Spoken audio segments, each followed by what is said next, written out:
नमस्कार मित्रों। अ, मैं हमेशा सोचता हूँ कि अपनी जो मैं रिकॉर्डिंग बनाता हूँ उसमें केवल सिद्धांत की मैं चर्चा करूँ, सूत्रों की चर्चा करूँ, लेकिन ये स्वतः ही बढ़ता चला जाता है। तो आज फिर से कोशिश करूँगा कि केवल मैं सिद्धांत पे ही बोलूँ, और ये सारे सिद्धांत केवल इसलिए हैं, ये नहीं कि इस सिद्धांत को समझने के बाद आप कुछ विशेष हो जाएंगे, चमत्कारी पुरुष हो जाएंगे। बस इस जीवन को जीने की जो कला है वो आपके अंदर विकसित हो जाएगी, और जिस सुख की मैं बात करता हूँ वो आपको प्राप्त हो सकता है। बहरहाल एक प्रमुख बिंदु है ये कि मनुष्य जो है साधनात्मक जीवन में कैसे आगे बढ़े। हमने बचपन से ही अपने चारों तरफ धर्म का बोलबाला देखा है। ये इस भारत की मिट्टी का ही कमाल है कि यहाँ पर लगभग हर एक व्यक्ति धार्मिक है। वो भले ही अपने आप को नास्तिक कहता हो या भले ही हर एक चीज़ों के ऊपर आरोप प्रत्यारोप करता हो, परंतु ये धार्मिकता जो है उसके हृदय में कहीं ना कहीं स्पर्श है। बहरहाल एक अंधी दौड़ से जिसमें हमारा पूरा जीवन पिसा जा रहा है, उससे बाहर निकलने का, खुद स्वतः चिंतन करने का एक मौका कि हम चीज़ों को और अच्छी तरीके से समझ पाएं। मैं देखता हूं अपने चारों तरफ लोग, चाहे वो हिंदू हों, चाहे वो मुस्लिम हों, चाहे वो सिख हों, चाहे वो ईसाई हों, सभी लोग इस दौड़ में शामिल हैं, सभी लोग। लेकिन सत्य के निकट जाने की किसी की हिम्मत नहीं हो पा रही।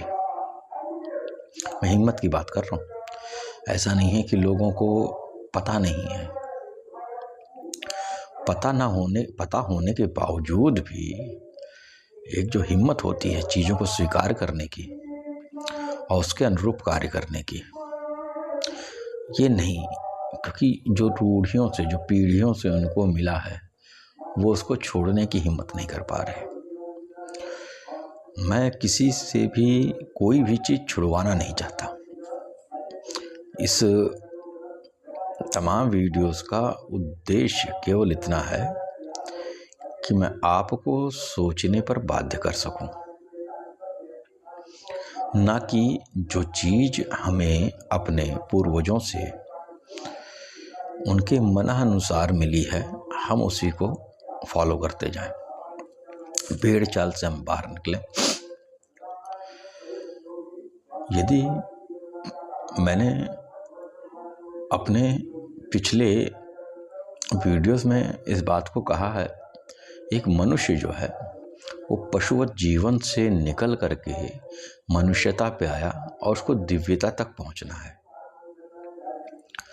और इस दिव्यता को स्पर्श करना ये उसका भाग्य है, ये उसकी मंजिल है। आज चाहे कल, चाहे परसों, 1000 करोड़ साल के बाद कभी भी संभव हो, लेकिन इसको होना ही है। हर एक चीज अपनी असल की तरफ लौटती है। चलो अब बात करें कि साधना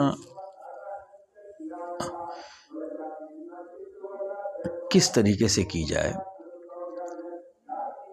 कि हम उस सुख को, उस शांति को, उस दिव्यता को स्पर्श कर पाए। पीछे मैंने इस पे कई बार बात की। देखिए, इसकी कई विधाएं हैं। शिष्य के अनुसार इन विधाओं का निर्णय होता है। कि एक जो साधक है उसका मानसिक स्तर क्या है। मैंने पहले कहा कि हर एक व्यक्ति का आध्यात्मिक मार्ग अपना अपना होता है और उसे इस मार्ग को बार बार खोजना पड़ता है। खोजने से तात्पर्य मेरा ये है कि हम जिस परिस्थिति में रहते हैं, जिस समय कालखंड में हम हैं, वो निरंतर परिवर्तनशील है। इस परिवर्तनशीलता में हमारे मानसिक विकार भी परिवर्तित होते हैं। इसलिए आध्यात्मिकता का मार्ग जो है वो धूमिल पड़ जाता है। तो बार बार इसे साफ करने की आवश्यकता है, बार बार। यदि आप हिंदुइज्म को बिलोंग करते हो, इस संस्कृति को अपने नज़दीक पाते हो, या आप उसका अभ्यास कर रहे हो, या आप मुस्लिमिज्म का अभ्यास कर रहे हो, या आप क्रिश्चियनिटी का अभ्यास कर रहे हो, चाहे आप सिखिज्म का अभ्यास कर रहे हो, बौद्धिज्म का अभ्यास कर रहे हो, किसी भी मार्ग को आपने पकड़ा है तो उस मार्ग के बाहरी आवरण को ही चपक के बैठ जाना, ये आपके लिए बहुत बड़ा खतरा है। यानी कि कुछ ना होने पर भी सब कुछ होने का भान हो जाना। खतरे से तात्पर्य यह है कि कुछ हासिल तो नहीं हुआ, लेकिन हमारी मेमोरी में, हमारी स्मृति में चंद शब्द इकट्ठे हो गए और हम अपने आप को पूर्ण समझने लगे। नहीं, पूर्ण तो आप हो। हर एक चीज इस संसार की अपनी पूर्णता पे है, कोई अपूर्ण नहीं है, कोई अपूर्ण नहीं है। अब बात आती है कि हम इसको पहचाने कैसे कि हम सही मार्ग पर हैं। यदि आपने अपने अंतःकरण में बदलाव महसूस किया, अपने अंतःकरण में बदलाव महसूस किया, आपको किसी दूसरे से सर्टिफिकेट लेने की आवश्यकता नहीं है। आप ही जज हो, आप ही वकील हो, आप ही मुलजिम हो। तीनों चीज एक ही वक्त में आप ही हो अपने लिए। तो ये जज आप ही को करना है कि आपका रूपांतरण आपके अंतःकरण का रूपांतरण। मैं बाह्य रूपांतरण की बात नहीं कर रहा कि आप कितनी देर स्वाध्याय करते हो, कितनी देर मंत्र जाप करते हो, कितनी देर आप अपने गुरु की या अपने इष्ट की सेवा शुश्रूषा करते हो। मैं इसकी बात नहीं कर रहा हूँ। मैं बात कर रहा हूँ कि आप आंतरिक रूप से कितने बदलाव में हैं। ये जरूरी है। यही वो पॉइंट है जहाँ पर आप अपनी साधनात्मक प्रोग्रेस को नाप सकते हो कि वास्तव में इसका कुछ प्रतिफल हमें मिला या नहीं मिला।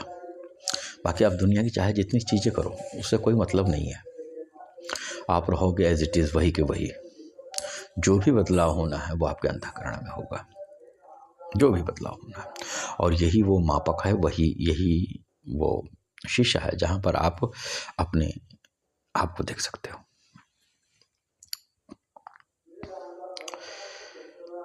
हम सभी जानते हैं कि क्या अच्छा है, क्या बुरा है।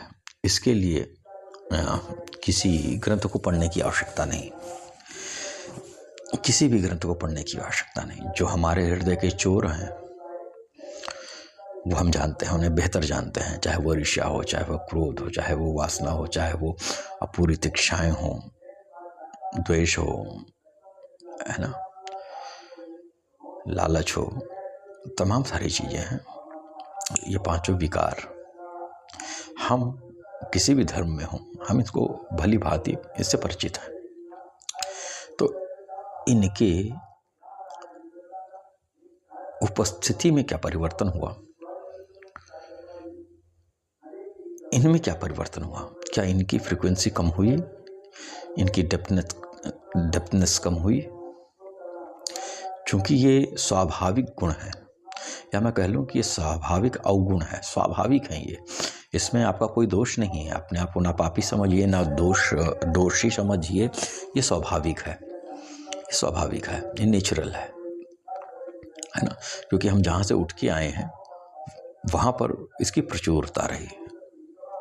हमारे समाज में देख लो, है ना। मैंने पहले भी बताया कि मनुष्य जो है 50% पशु है। इसी पशुता से हमें मनुष्यता की तरफ बढ़ना है, और इसी मनुष्यता की तरफ आने में ये सारी जो अवगुण हैं वो क्षीण होते हैं। अगर वो क्षीण नहीं हुए हैं, यदि उनकी फ्रीक्वेंसी कम नहीं हुई है, तो वास्तव में जानिए कि हम अभी भी पशुवत जीवन ही जी रहे हैं। घंटों बैठ करके उपासना, घंटों बैठ करके जाप, इसका कोई मतलब नहीं है। सूफियों में इसलिए कहा गया है कि ना 100 साल की इबादत, ना क्षण भर का अपने किसी संत से, जो तत्वदर्शी संत हो, उसका सानिध्य, वो उस सालों साल की इबादत से ये ज़्यादा महत्वपूर्ण है। क्योंकि यहाँ पर आपको व्यवहारिक ज्ञान और जो उन्होंने अपनी चेतनात्मक शक्ति का विकास किया है उसका प्रभाव, ये दोनों चीज एक ही वक्त में साधक के साथ कार्य करती हैं। बहरहाल एक मनुष्य का जीवन, उसकी चेतनात्मक स्थिति क्या है, उसकी चेतना का, चैतन्यता का स्तर क्या है, इससे प्रभावित होता है। आप किस चेतनात्मक स्तर पर हैं, जब आप गौर करेंगे तो आपको स्वतः ही इसका निर्णय मिल जाएगा। आप चेतना के पुंज हो, और ये चेतना ही अपने मंजिल तक पहुंचेगी। अपनी इस चैतन्यता से तुम उस विराट चैतन्यता को स्पर्श कर सकते हो। इसकी संभावना पूरी है, पूरी संभावना। और यही वो मार्ग है जो कि फलित होता है, जिसमें कोई भ्रम नहीं है, जिसमें कोई रुकावट नहीं है, जिसमें कोई ये टोटली आपको चेंज करने की क्षमता रखता है, लेकिन हमारे इस चेतना के मार्ग में बहुत सारे छेद हैं, बहुत सारे अवरोध हैं। हमारी पांचों ज्ञानेंद्रियां, हमारी चेतना जो है, इनके जरिए से बाहर निकलती है। वो चीज़ होती है जिस तरीके से एक मटका हो, मिट्टी का मटका, उसमें कई सारे, या मिट्टी की पाइपलाइन हो या प्लास्टिक की पाइपलाइन हो, उसमें कई सारे छेद हों, और जब कोई चीज़ उसमें से प्रवाह करेगी तो उन छेदों के जरिए से वो बाहर रिलीज हो जाएगी, और वो अपने उस मंजिल तक नहीं पहुंच पाएगी जहां पर वास्तव में उसे पहुंचना है। ये सिंपल सा सूत्र है। मैंने जो सिद्धांत की बात की, सिंपली ये सिद्धांत है। तो आप अपने चेतनात्मक स्तर को कैसे बढ़ाएंगे? इसके बढ़ाने के बहुत सारी विधाएं हैं। हाँ, कोई एक विधा नहीं है, लेकिन सबका जो प्राप्तव्य है वो यही है कि आपकी चेतनात्मक शक्ति जो है वो पूरी फोर्स के साथ में अपनी मंजिल तक पहुंचे, और बीच में कहीं वो शीज ना हो। शीज होने का, उसमें लीक आउट होने का एक ही मार्ग है, मैंने आपको बता दिया, आपकी 5 ज्ञानेंद्रियां। इन्हीं ज्ञानेंद्रियों के माध्यम से ये चेतना जो है बाहर शीज करती है, और आपके कर्म इंद्रियों को बाध्य करती है कि वो आपके मन अनुसार कार्य करें। सिंपल सा फंडा है, इसमें बहुत ज़्यादा आप संचिंतन करिएगा। एक मूल चीज़ है ये। हमको और आपको केवल इन छीज होती हुई एनर्जी को, अपनी चेतना शक्ति को बाहर छीज नहीं होने देना है, उसको वो लीक आउट नहीं होने देना, बस इतना करना। मैंने हमेशा मौन पे बात की है। मौन उतरेगा ही तब जब आप इन 5 ज्ञानेंद्रियों को शांत रखेंगे। और ये एक दिन का अभ्यास नहीं है, इसको बार बार अभ्यास करना पड़ेगा। हाँ, अष्टावक्र गीता में अष्टावक्र जी ने कहा कि तत्क्षण का सिद्धांत है ये, है ना। हाँ, तो प्राप्त आपको तत्क्षण ही होएगा, इंस्टेंट। लेकिन मैंने एक सूत्र डाला था, तुम खटखटाओ। हालांकि ये बाइबल का सूत्र है, तुम खटखटाओ तुम्हारे लिए खोला जाएगा। खोलने का प्रयास ना करो, खटखटाने का कर्म करो। खोलने में तो भ्रमयुक्त हो जाओगे, क्योंकि खोलने पे आप पहले से जज कर लेते हो, आप पहले से ही पूर्व निर्धारित कर लेते हो कि मेरे को मिलना क्या है। खटखटाओ, खोलो मत, खटखटाने का प्रयास करो। और जब आप अपने 5 इंद्रियों को समेट कर केवल बैठना है, स्वभावानुसार यहाँ पर जो मार्ग होता है वो साधक के स्वभावानुसार, उनका जो मेंटर है, उनका जो गुरु है, उनका जो मार्गदर्शक है, उनके स्वभावानुसार उनको मार्ग देता है कि आप इस मौन को कैसे प्राप्त कर पाओगे। मैं मौन जीवा का मौन नहीं कह रहा, मैं आपके मानसिक पटल पर चल रहे चलचित्र को मौन कहता हूँ कि आपके अंदर क्या चल रहा है। ये मौन बड़ा ही इंपॉर्टेंट है। जब आप पांचों इंद्रियों को बांध कर बैठते हो, भले किसी शब्द के साथ या किसी रूप के साथ, यह आलंबन है जो कि शुरुआती दौर में व्यक्ति के लिए जरूरी होता है। व्यक्ति मैंडेटरी नहीं है। मैंने कहा कि साधक के अनुसार गुरु उसको ये मार्ग देता है कि ये रूप को सामने रख ले या किसी शब्द को सामने रख ले और उस आलंबन पे बैठ करके अपने आप को उसी लेवल पर समेटने की कोशिश करें ताकि मौन जो है उसके अंदर उतरे। मौन उतरने से मतलब यह है कि भीड़ खत्म हो। भीड़ जैसे ही खत्म हो जाएगी, मौन तो सदैव व्यक्ति के अंदर है। तो जैसे ही व्यक्ति उस मौन में प्रवेश करता है, वो मौन उसको स्वतः ही एनर्जेटिक कर जाती है। जिस तरीके से आप दिन भर दौड़ें, दिन भर काम करें और रात को लेटते ही आपको नींद आ जाए, तो नींद आने का मतलब आपके बाहरी शरीर का कार्य खत्म हुआ और वो मौन की अवस्था में प्रवेश कर गया। ये समझाने की कोशिश है कि आप इसको समझ आए कि आंतरिक मौन का प्रतिफल क्या होता है। तो जैसे ही आप सोते हैं, आप निद्रा में जाते हैं, आपका जो बाहरी शरीर है उसे सुख की प्राप्ति होती है, उसे एक शांति की प्राप्ति होती है। वो पुनः एनर्जेटिक हो जाता है दूसरे दिन फिर से काम करने के लिए। इसी तरीके से जब आप उस मौन को स्पर्श करते हैं तो आपकी जो चेतनात्मक शक्ति है वो पुनः दुगने वेग से और आगे की तरफ बढ़ने की कोशिश करती है। आप अंदर से महसूस करते हैं एक शांति, एक सुख, एक एनर्जी।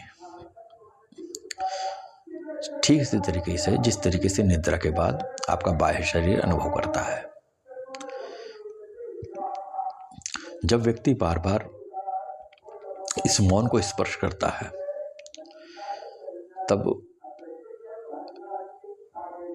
व्यक्ति की या साधक की चेतना और फोर्सफुल होकर के अपने मार्ग की तरफ और आगे बढ़ती है।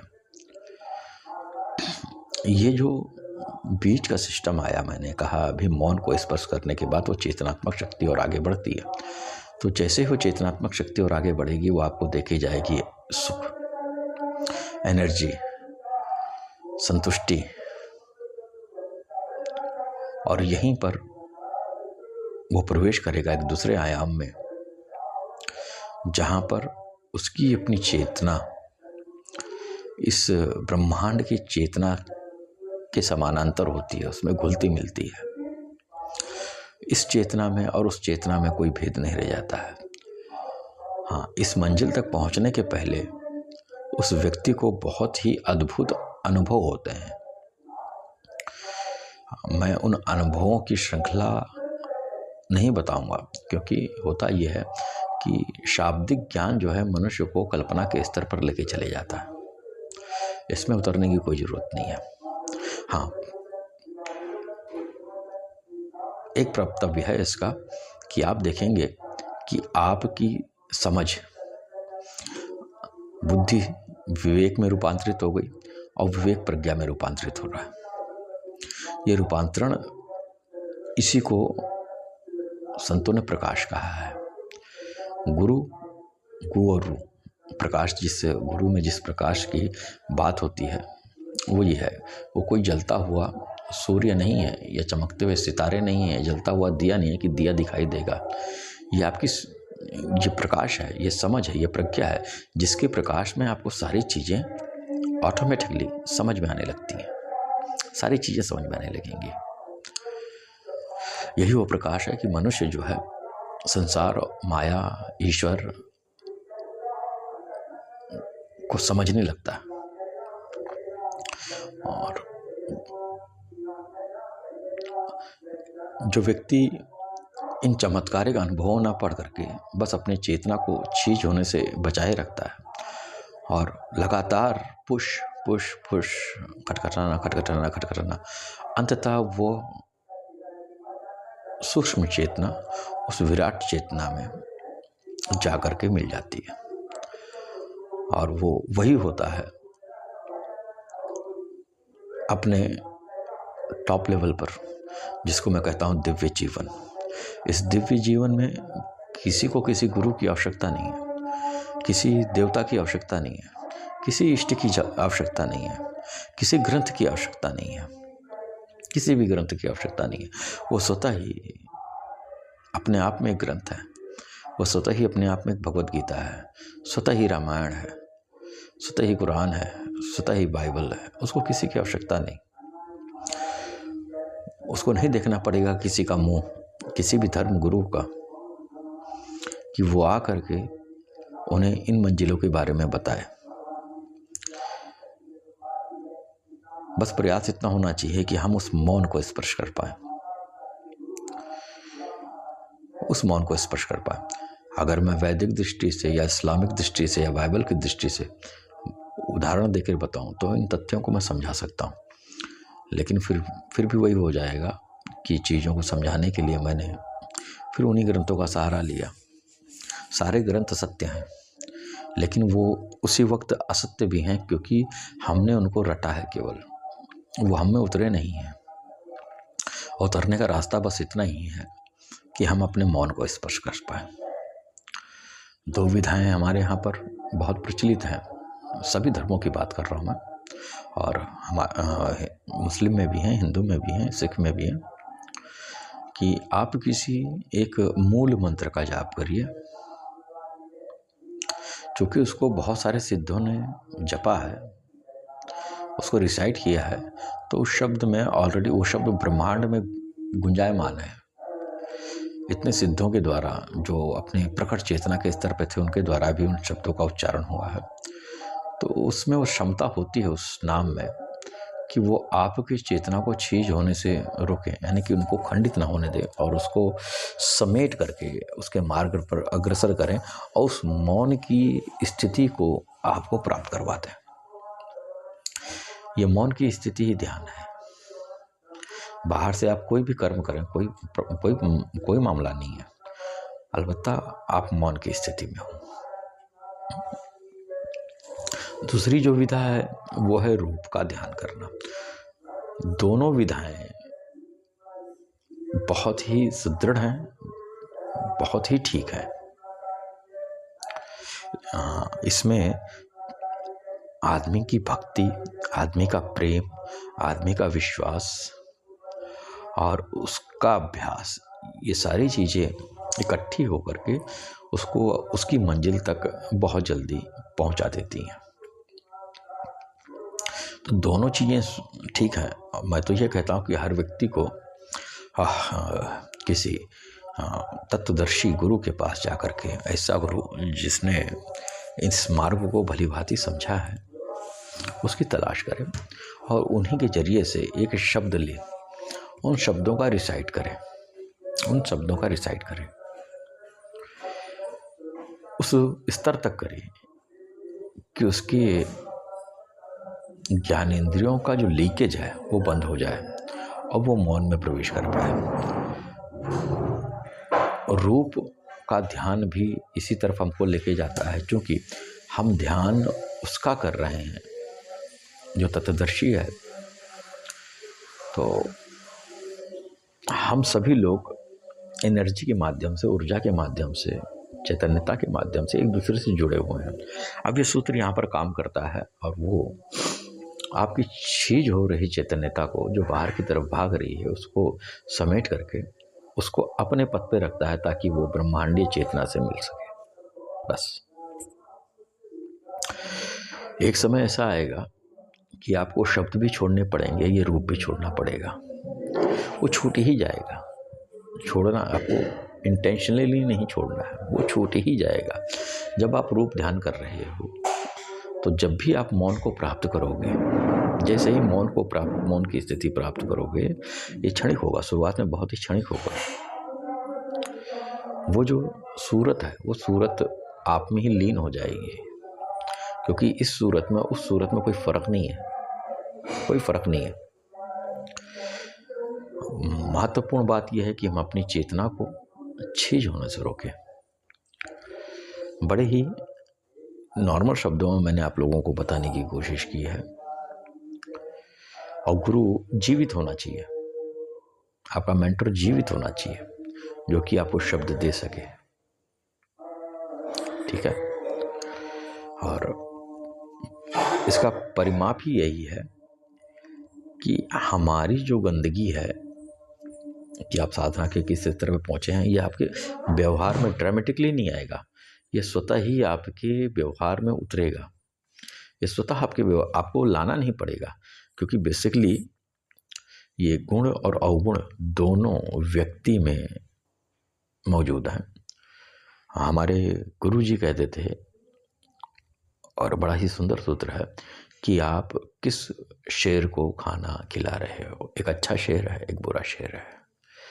तो लोगों का अभ्यास यह है कि हम बुरे शेर को प्रताड़ित करें, जबरदस्ती छोड़ें नहीं। आपको किसी भी चीज़ को छोड़ने पकड़ने की जरूरत नहीं है। आप जैसे हो, यूनिक हो, बहुत सुंदर हो, बहुत अच्छे हो, आपके जैसा दूसरा कोई नहीं है, और आप महत्वपूर्ण हो।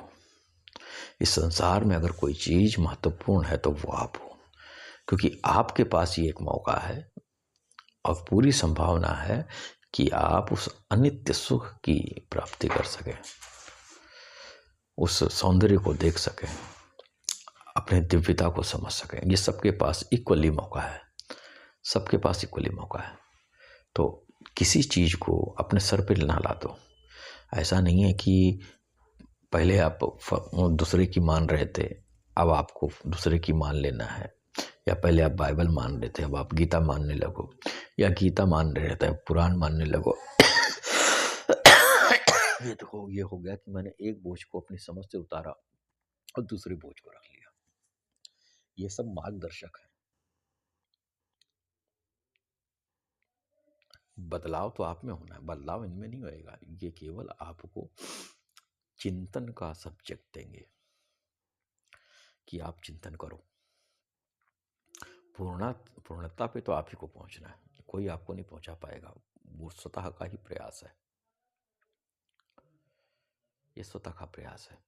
या फिर किसी सिद्ध पुरुष की, जो वास्तव में तत्वदर्शी हो और उसका प्रेम आप पर आ जाए, तो उसकी जो चैतन्यता है वो आपके चैतन्यता को प्रभावित करेगी, आपके चीज़ों को प्रभावित करेगी। हालांकि इस ऐसा होने का जो परसेंटेज है वो बहुत ही कम है, आप उसको 0.% में जान सकते हो।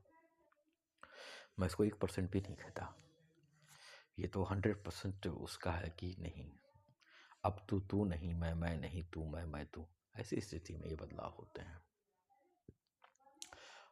तो हम अधिकतम की बात करें तो इसका प्रयास स्वतः के अभ्यास से ही होना है, स्वतः के अभ्यास से।